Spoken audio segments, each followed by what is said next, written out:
Hello and welcome back to the Weekend News Bulletin. My name is Trey Harris and thank you for joining me. So, got a lot to talk about. These are this week's top stories. So, the New South Wales Health Director slips up and talks of the New World Order. We also have Congress members and teams will be exempt from Biden administration's federal mandate. We'll get more into that. And Americans are firing back against this mandate by having the hashtag I will not comply, and it is trending on Twitter. So we're going to start this show off with a bang. I believe it was our fifth news bulletin, the fifth one that we ever did. We called it Wake Up America. And we're actually going to make that a special segment that will appear every now and then on the show, depending on how often crazy things happen. The whole point of the segment, and this is what I've got written on the news bulletin, if you guys want to follow along. So let me get this. Goodness gracious. There we go. I changed up my mouse position, and I'm getting used to how easily it glides over here, and it's a little touchy. So this is what I've got on the screen. A new segment, which will most likely involve rants from me, about current events and the plans of the elites that are so blatantly obvious, and yet most Americans are oblivious. So this week's topic is going to be the New World Order. A conspiracy, yes, but not a theory. Because this is what Wikipedia says on this, and I've got a link to it if you want to see the whole thing. However, they say the New World Order is a conspiracy theory which hypothesizes a secret emerging totalitarian world government. The common theme in conspiracy theories about a New World Order is that a secretive power elite with a globalist agenda is conspiring to rule the world through an authoritarian one-world government which will replace sovereign nation-states, and an all-encompassing propaganda whose ideology hails the establishment of the New World Order as the culmination of history's progress. Many influential historical and contemporary figures have therefore been alleged to be a part of a cabal that operates through many front organizations to orchestrate significant political and financial events, ranging from causing systemic crisis to pushing through controversial policies at both national and international levels as steps in an ongoing plot to achieve world domination. So most people that'll read that will see that and go, huh, that's interesting. Crazy people. You and I, we read that and we go, this is exactly what's happening. So we're going to get more into this, but first let's go to this story, because this is just absolutely insane. This is from Russia Today. Australians shocked after New South Wales health officer says post-lockdown Sydney will be a, quote, New World Order. And the first thing we're going to do is we're going to come over here. Will exposure size be put back in place, especially with reopening and people going back to pubs and stuff? And I did it again. I'm sorry, guys. I do this every week. One of these weeks I'm going to get the hang of this, I promise. All right, let's back that up. All right, this is an 18-second clip. Will exposure size be put back in place, especially with reopening and people going back to pubs and stuff? Because our exposure sites still, will they be put back in place to be listed once we are reopening? Because they're not at the moment. We will be looking at what contact tracing looks like in the New World Order. Will exposure size be... Guys, you can't make this stuff up. So if it's such a conspiracy theory, then why are government officials talking about it? Now, see, because here's the thing. You can go see the Australian health minister overall. There's a clip from about a year ago where he says something about the New World Order. There's, of course, the famous Bush clip of a New World Order. Both Bushes have one. Bush Sr. talking about the New World Order, and then George W. Bush talking about the New Order of the Ages. And for those of you who are not familiar with what that means, New Order of the Ages is the actual translation of what you find on the back of your dollar bill that says Novus Ordo Seclorum. So I want to see if I can pull this out right here, because and if you look in the if you look over here, when we go back over here, one of the things that I have linked is fojcradio.com. Now, if you were to click on this link right here, it'll take you to David and Donna's website where you can head over to, see if I can find it. You can head to their resources page, and you want to come down here to books. Give that a click, and we want to come down here to this one, The Great Seal of the United States. Now, this is it right here. And if we go into this book, this is why it's so handy, because those of you who have no idea what I'm talking about, though I believe many of you would, it is right here on the dollar bill. There's the Great Seal. Let's see if you can see that. So, there you go. There's the old one. There's a newer one. And let's see. So, and though for if you want a close-up of the eye and pyramid, right under it, it says Novus Ordo Seclorum, which literally means New Order of the Ages, which is another way of saying a new world order. It's not a conspiracy theory. It's laid out there right in front of you. If you would like to know more about it, Dan Bedondi over at TruthRadioShow.com, and I will make sure in the link of this video, in the description, there is a link over to his channel, which has his documentary that he did with the Great Seal, where he talks to David Carrico, but he also plays an interview that he did with Doc Marquise back in the day, and Doc Marquise goes through his slides while Dan pulls them up and shows you the things that he knows back from his days with the Illuminati, where he talks about what this stuff means. It's a conspiracy, yes. It's not a conspiracy theory. There's receipts on this stuff. It's easy to show.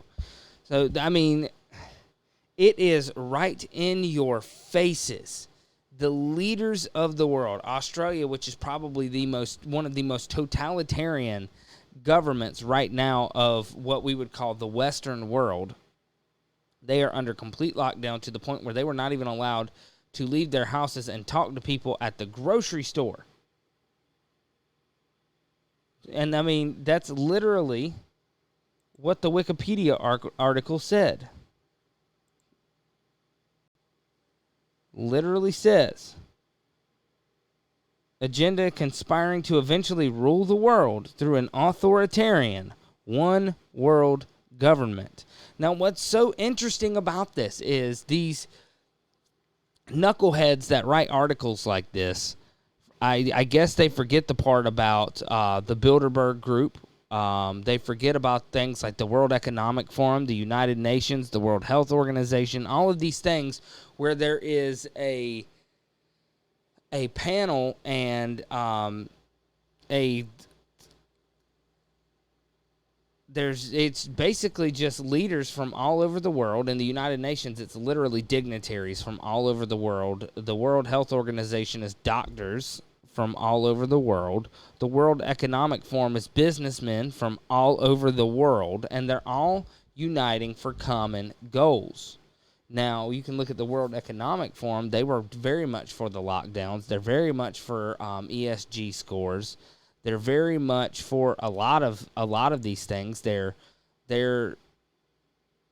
just go to these sites and read it. They're completely totalitarian. It's not a theory. The facts are right there in front of you. You just got to get off your lazy butt and look at them. It astounds me the amount of ignorance and cognitive dissonance people will happily keep themselves in so they don't have to look at things like this. And it's heartbreaking when you really stop to think about it, because people would rather live oblivious than admit that they've been lied to or admit that they've been duped. When the fact of the matter is once you accept it, there comes a peace, because especially if you're a Bible believer, if you trust this word right here, then you know that God is in control of everything and nothing can happen without his say-so. So what does it matter if there's a conspiracy? God is in control. And we know that there are conspiracies. So let's look at this. So I'm going to read you one of the first things, the first time a new world order ever appears. A one world government, if you will. So you have to start first in Genesis chapter 10. And so if you start in verse 6, that tells you about Ham's descendants. But where we want to come down to verse 8. And Cush begat Nimrod. He began to be a mighty one, a Gibborim in the earth. Gibborim can be synonymous with giant. If you read this passage in the Greek Septuagint, the word that they use instead of Gibborim in the Greek is the word gigante, which is where we get our word gigantic. And it literally, that's what the word gigante means. It means giant. So anyway, he began to be a mighty one in the earth. He was a mighty hunter before the Lord, wherefore it is said, even as Nimrod, the mighty hunter before the Lord. And the beginning of his kingdom was Babel, and Erech, and Akkad, and Calneh, and the land of Shinar. Out of that land he went forth Asher, and builded Nineveh, the city of Rehoboth, and Calah, and Rezin between Nineveh and Calah. The same is a great city. So those of you who are familiar with Now You See TV, you'll know what Asher is. That's literally the spirit, the Assyrian spirit that it's a satanic power. And if you're not familiar with that, go check out the teaching on the 5 Satans that was on the Midnight Ride. It's absolutely excellent. I highly recommend it. And if I remember, I'll try to leave a link to it in the description of this video. But if you fast forward, let's fast forward. Go to Genesis 11 verse 1. And the whole earth. That's not hyperbole. It's not a metaphor. This is a historic account. When the Bible says here, the whole earth, it means the whole earth was of one language and of one speech. And it came to pass, as they journeyed from the east, they found a plain in the land of Shinar. Now, we just read over here, what did it say? The beginning of his kingdom was Babel, and Erech, and Akkad, and Calneh in the land of Shinar. So they found a plain in the land of Shinar. This is giving us a little elaboration of Nimrod's kingdom. And they dwelt there. And they said to one another, Go to, let us make brick and burn them thoroughly. And they had brick for stone, and slime had they for mortar. And they said, Go to, let us build a city and a tower whose top may reach into heaven, and let us make a name, lest we be scattered upon the face of the whole earth. So what are they doing here? They're conspiring. Get the dirty word that's been stigmatized out of your mind. All a conspiracy is when one or more peoples or parties come together with a common goal to do something. They are conspiring. Does that make sense? So we have the whole world was of one speech, and they all come together in this land of Shinar, and they conspire to build a tower whose top may reach heaven. Why? So they can make a name for themselves. Keep that in mind. So if you're familiar with the story, you know it doesn't end well. But this is Babel. This is the start of Babylon, right? And so, okay, well, that's just one passage. All right, now look at this.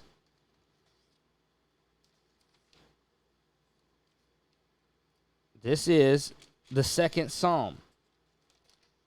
If I can get there.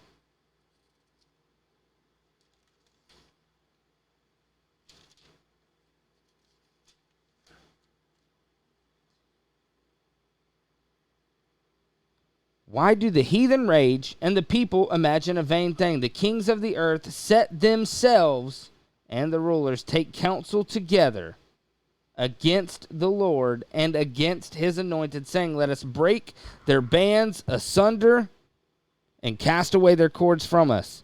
He that sitteth in the heavens shall laugh. The Lord shall have them in derision. So what are they doing? They're setting themselves. The kings of the earth set themselves, and the rulers take counsel together against the Lord. What are they doing? They're conspiring against the Lord.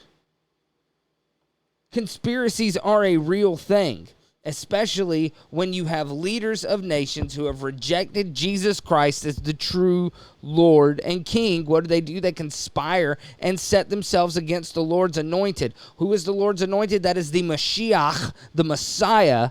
That would be Jesus Christ. He is the true Lord's anointed. He was anointed.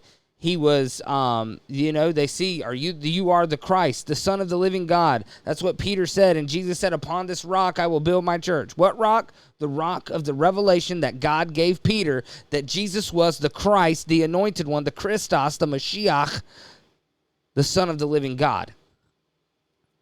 So, we have it right there. It's in black and white that the kings of the earth conspire against the Lord's anointed. Now, we just talked about in Genesis 11 that there was Babel, or otherwise known as Babylon, and we know Babylon comes up multiple times. You see it in the book of Daniel after the Jews are taken into captivity to the Babylonian kingdom. But no, we're going to go to the end because I want you to see that this isn't just an Old Testament thing.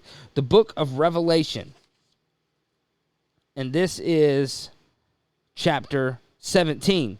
And there came one of the 7 angels which had 7 vials, and talked with me, saying unto me, Come hither, I will shew unto thee the judgment of the great whore that sitteth upon many waters, with whom the kings of the earth, we just read about them in the 2nd Psalm, with whom the kings of the earth have committed fornication, and the inhabitants of the earth have been made drunk with the wine of her fornication. So he carried me away in the spirit into the wilderness, and I saw a woman sit upon a scarlet-colored beast, full of names of blasphemy, having 7 heads and 10 horns. And the woman was arrayed in purple and scarlet color, and decked with gold and precious stones and pearls, having cups in her hand full of abomination and filthiness of her fornication. And upon her forehead was a name written, Mystery, Babylon, the Great, the mother of harlots and abominations of the earth. And I saw the woman drunken with the blood of the saints and with the blood of the martyrs of Jesus. And when I saw her, I wondered with great admiration. And the angel said unto me, Wherefore didst thou marvel? I will tell thee the mystery of the woman. So he's going to reveal the mystery. The mystery of Mystery Babylon is about to be revealed by this angel. I will tell thee the mystery of the woman and the beast that carrieth her, which hath the 7 heads and the 10 horns. The beast that thou sawest was and is not, and shall ascend out of the bottomless pit and go into perdition.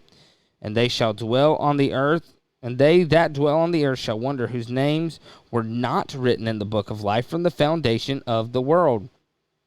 And when they behold the beast that was and is not and yet is, and here is the mind which hath wisdom, the 7 heads are 7 mountains on which the woman sitteth. And there are 7 kings, which are 5 are fallen, one is, and the other is not yet come. And when he cometh, he must continue a short space. And the beast that was and is not, and even he is the 8th, and is of the 7, and goeth into perdition. And the 10 horns which thou sawest are 10 kings, which hath received no kingdom as yet, but receive power as kings for 1 hour with the beast. These have one mind, and shall give their power and strength unto the beast. These shall make war with the Lamb. So here we go. We have 10 kings conspiring, and they shall with this beast, and they shall what? Verse 14, Revelation chapter 7, verse 14. These shall make war with the Lamb, and the Lamb shall overcome them. For he is the Lord of lords, the King of kings, and they that are with him are called and chosen and faithful. And he saith unto me, now here's the mystery of the many waters. The waters which thou sawest where the horse sit are peoples. They are peoples and multitudes and nations and tongues. And the 10 horns which thou sawest upon the beast, These shall hate the whore, and shall make her desolate and naked, and shall eat her flesh, and burn her with fire. So what do we have there? We literally have a beast. Now with that beast are 10 kings. These 10 kings sit upon many peoples and many nations. So we have one system that sits upon many nations. Then these 10 kings, they conspire with the beast and with the whore that sits upon the beast. And what do? They make war with the Lamb. This is the fruition, the totality, the climax, the crescendo that was discussed in the second psalm. This is everything coming to a head. This is it. This is the big kahuna. Where does this finally take place? At the Battle of Armageddon, which comes later. But we also know how the story ends. Revelation chapter 18, verse 1. And after these things, I saw another angel come down from heaven, having great power, and the earth was lightened with his glory. And he cried mightily with a strong voice, saying, Babylon the great is fallen, and is become the habitation of devils, and the hold of every foul spirit, and of cage of every unclean and hateful bird, for all nations, all of them, the entirety of the world that was under this one system, have drunk of the wine of the wrath of her fornication, and the kings of the earth have committed fornication with her, and the merchants of the earth are waxed rich through the abundance of her delicacies. And here's the warning for those of you who are asleep and don't realize what is happening under your very nose with the people talking about this New World Order system. Here is your warning. Revelation chapter 18, verse 6. And I heard another voice from heaven saying, Come out of her, my people, that ye be not partakers of her sins, and that ye receive not her plagues, for her sins have reached unto heaven, and God hath remembered her iniquities. Reward her even as she rewarded you, and double unto her according to her works, in the cup which she hath filled to her double. Don't let these fools tell you that the New World Order is a conspiracy theory, because I just laid it out for you with the Bible that it is very much a reality. A conspiracy, yes. A theory, no. But a fact and a prophecy that will come to fruition when God allows it. It's time to wake up, America. Wake up and come out of her before you take a part in her plagues. All right, that's the rant for this week. So let's move on and get into some of our other news stories. So this is a story that is also interesting and is yet just more evidence for this. So this is from Blaze. Members of Congress and their staffs will be exempt from Biden's federal jab mandate. Got to be careful what we talk about here, because we are on the no-no list. We've been bad here. So, while President Joe Biden is using a legally questionable statute to enforce what is essentially a jab mandate on the American workforce, members of Congress, their staffs, and anyone who works in Congress will reportedly be exempt from the mandate. So what is the background? Biden announces Thursday a sweeping mandate that requires business employing more than 100 people to require the jab for employees or force employees to submit to routine testing. The mandate, which will impact an estimated 80 million Americans, is being issued as an emergency temporary standard from the Labor Department via the Occupational Safety and Health Administration, also known as OSHA.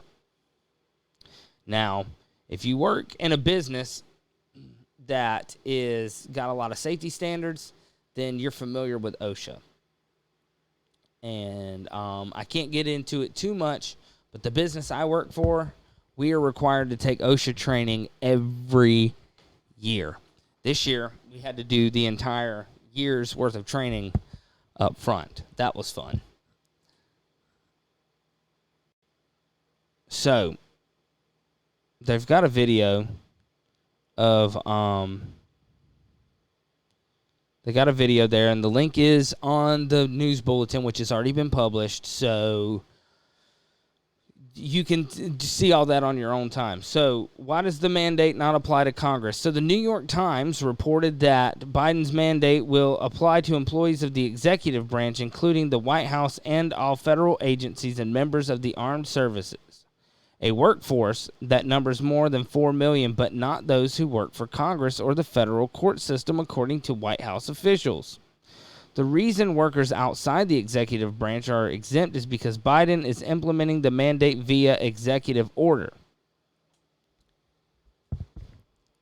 Verified confirmed, citing the Congressional Institute, that Biden, quote, cannot impose a vaccine mandate on Congress via executive order or an agency or department regulation. Meanwhile, House Speaker Nancy Pelosi has said that the House will not enact a vaccine mandate. Quote, we cannot require someone to be vaccinated. That's just not what we can do.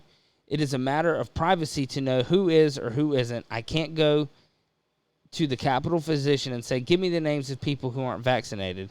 So I can go and encourage them, or to make it known to others to encourage them to be vaccinated. So we can't do that, Pelosi said in April. I'd be interested to see how long that lasts. So, but here's the thing. We have a system in the United States, and it's called checks and balances. And any legal action, any legislation is supposed to be passed through Congress. That's part of the checks and balances to make sure that the executive office doesn't become tyrannical. Now, of course, they're so busy in their dog and pony show and making accusations and pointing fingers and holding hearings that look really entertaining but never actually get anywhere, despite how viral the clips get. They're too busy doing that to actually do their jobs. And so we have things like this, which is completely unconstitutional. We have things like the CDC doing eviction moratoriums, and they're not even elected officials, but yet somehow they become the fourth branch of government. So don't let anybody tell you that there's not conspiring going on to bring apart totalitarian and authoritarian government. Whoever says that that's just absolutely silly. And clearly they don't research anything. So that's that story. Another story we have that follows up and is very similar, excuse me, is this story. So I really like this one. Hashtag I will not comply trends on Twitter after Biden orders mandate. So President Joe Biden announced that he is implementing jab mandates not only for federal employees, but for workers of private companies. The new order ignited a backlash on social media for Americans who vow not to comply with the sweeping mandate.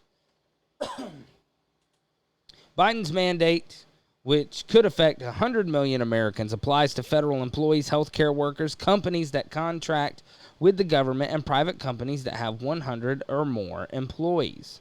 The mandate allows for weekly testing as an alternative to getting the jab. Soon after Biden's announcement of his path out of the pandemic plan on Thursday, the hashtag I will not comply trended on Twitter. Americans incensed over the mandatory jab order voiced their displeasure on social media. Quote, Joe Biden has gone full authoritarian with his illegal, unconstitutional, and tyrannical federal jab mandate. Over 80 million Americans, myself included, now face this harrowing choice. The jab or my job. Biden's regime has now become a dictatorship, wrote conservative radio host Jeff Kuhner, adding the hashtag I will not comply.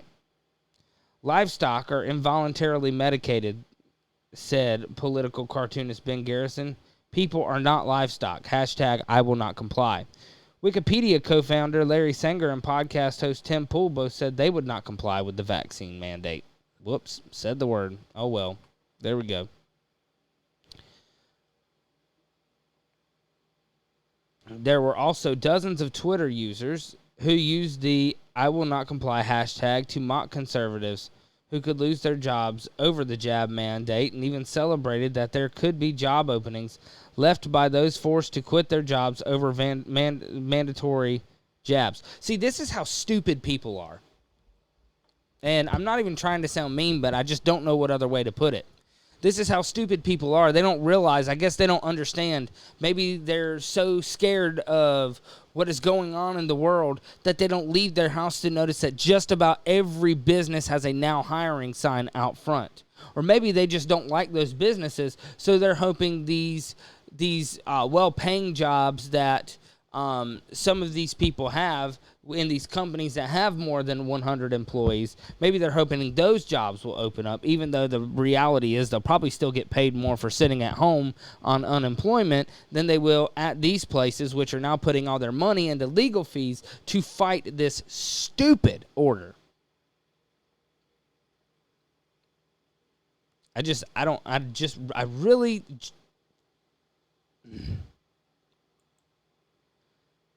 Well, let's just go to the next one. So this one is interesting. Now, as at the time of this recording, it is still for the next 30 minutes, September 11th. And so today, which at the time of this showing will be yesterday, so we'll just go with that. Yesterday was they did a memorial for the attacks that happened 20 years ago. This is a story from the Epoch Times. America commemorates 20th anniversary of 9/11 terror attacks.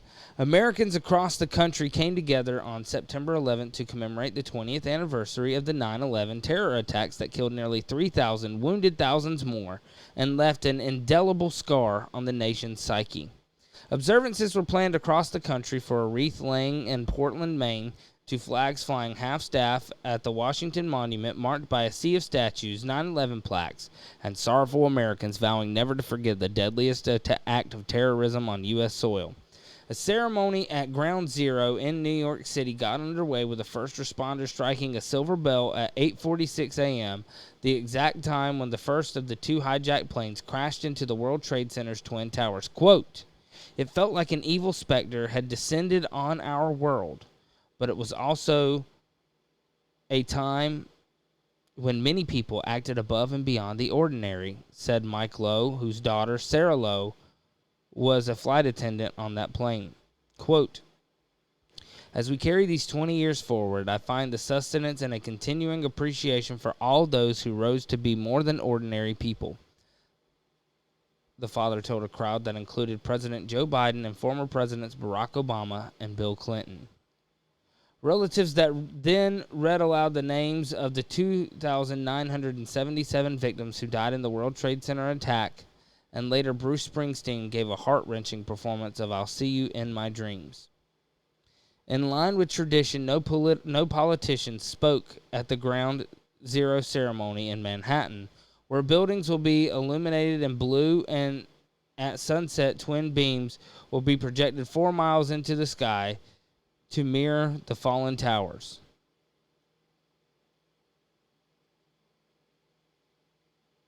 During the 20th anniversary year, this is a quote, "During this 20th anniversary year, we will share the history and lessons learned with a new generation, teach them about the ongoing repercussions of the 9/11 attacks, and inspire the world with memories of our fortitude, strength, and resilience," end quote. The 9/11 Memorial and Museum wrote in a special section on its website dedicated to the 20th anniversary commemorations.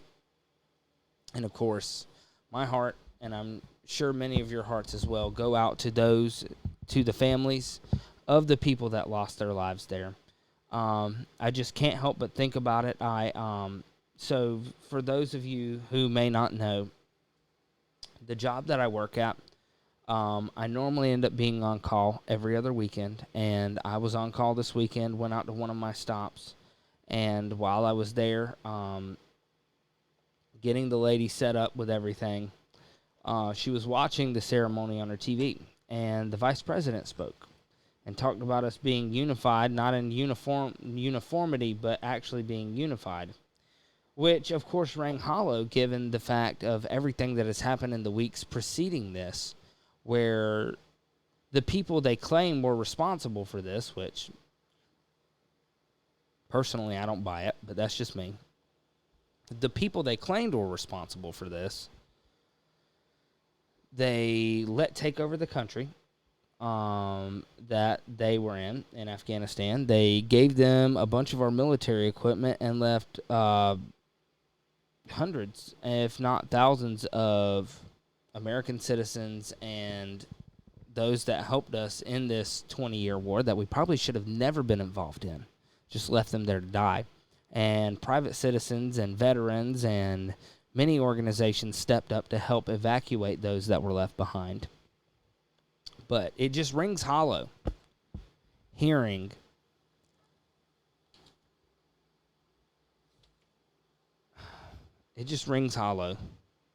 absolutely hollow hearing that, because the reality is they have done nothing but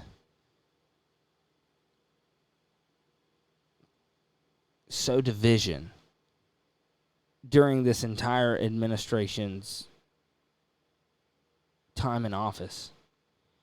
And now they're putting on this pageantry about unification. I'm just not buying it. I'm not. I don't believe it. Because it kind of goes back to James, where it says, let me read it to make sure I don't get it wrong.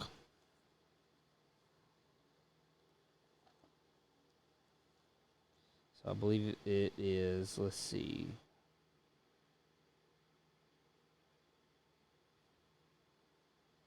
James.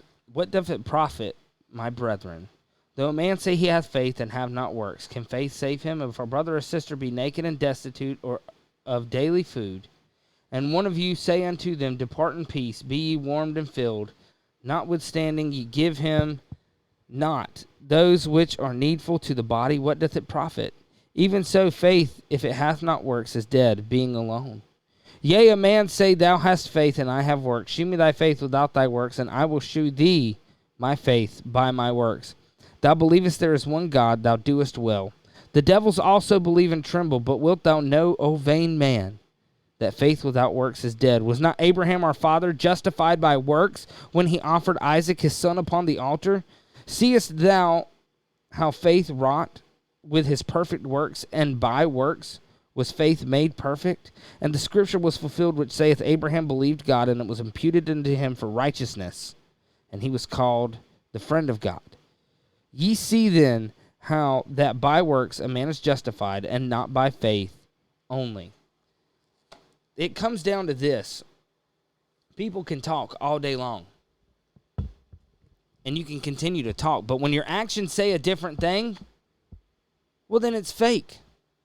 Stop paying attention to what people say and start paying attention to what they're doing, regardless of who it is, whether it's me or anybody else that you may view into. Stop paying attention to what we're saying. Start paying attention to what we're doing. Do the same thing with politicians. Do the same thing with the businesses you deal with, because the reality is, if we're saying something and we're not doing it, then we're phony.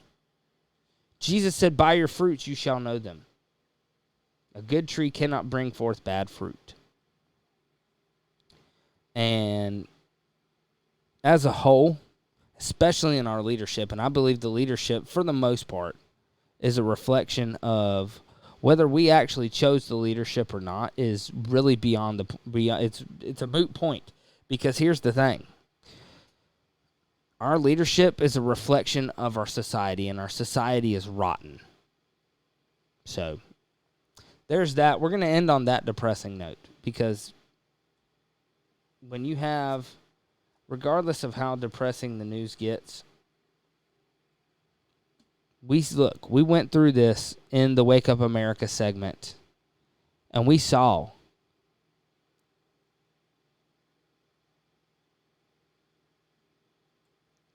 switch that over. We went through it, and we saw how the story ends. Things are going to get darker, but what's that old saying? The night is darkest just before the dawn. And you can think about that passage. That we read in Revelation 18, the angel came down and his glory, like the brightness of it, filled the place. When Jesus comes back, his glory will shine like the sun. And even though that is a literal light, that light is also carries that symbolic weight of the fact that darkness will be vanquished. Spiritual darkness will be vanquished in his sight. He's going to put his enemies under his feet. What does Psalm 110 say? The Lord saith unto my Lord, sit at my right hand until I make thine enemies thy footstool. Jesus is going to come back and make his enemies his footstool. But in the meantime, he gave us this that we can live by. And even though the news is going to end on a dark note, we are not. Because this is what Jesus says. Matthew chapter 5, and seeing the multitudes, he went up into a mountain, and when he was set, his disciples came unto him, and he opened his mouth and taught them, saying, Blessed are the poor in spirit, for theirs is the kingdom of heaven. Blessed are they that mourn, for they shall be comforted. Blessed are the meek, for they shall inherit the earth. Blessed are they which do hunger and thirst after righteousness, for they shall be filled. Blessed are the merciful, for they shall obtain mercy.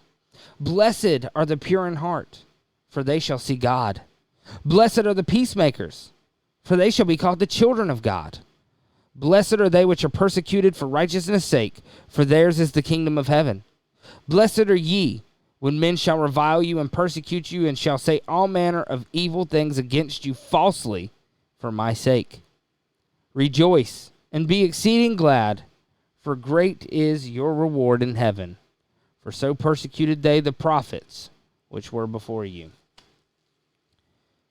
As the times get darker, focus on the words of Jesus, and remember that those are the things that bring blessing. The blessing of knowing that as dark as the world gets, you can look out and see a beautiful river with beautiful trees and the lush greenness of the grass and the still quiet, with the only sound being the slow trickle of the water. And know that as beautiful as that is in a fallen world, that one day, with you being meek, you'll inherit the perfection that will be the new heaven and the new earth. You'll know that as times get worse and the persecution of the church cracks down, that you will have your reward in heaven. So, hold fast. Jesus says, as you see these things happening, look up, for your redemption draweth nigh. Yes, things are going to get worse, but that's okay because we saw how it ends. We know that nothing happens without God allowing it. So, fear not. Because as things get worse, it's only that much closer to Jesus coming back and making his enemies his footstool. Y'all be blessed. Have a wonderful afternoon. And we will see you back here tonight at 5 p.m. Sarah's got her new lesson she's bringing, new wineskins. I think you guys are going to enjoy it. I actually, believe it or not, have not seen it yet. I've heard a lot about it. I haven't seen the notes yet, so I'm looking forward to seeing it as well. We'll see you guys in the chat, 5 o'clock tonight. Be blessed. Y'all take care. And enjoy your Sunday afternoon. Talk to you soon.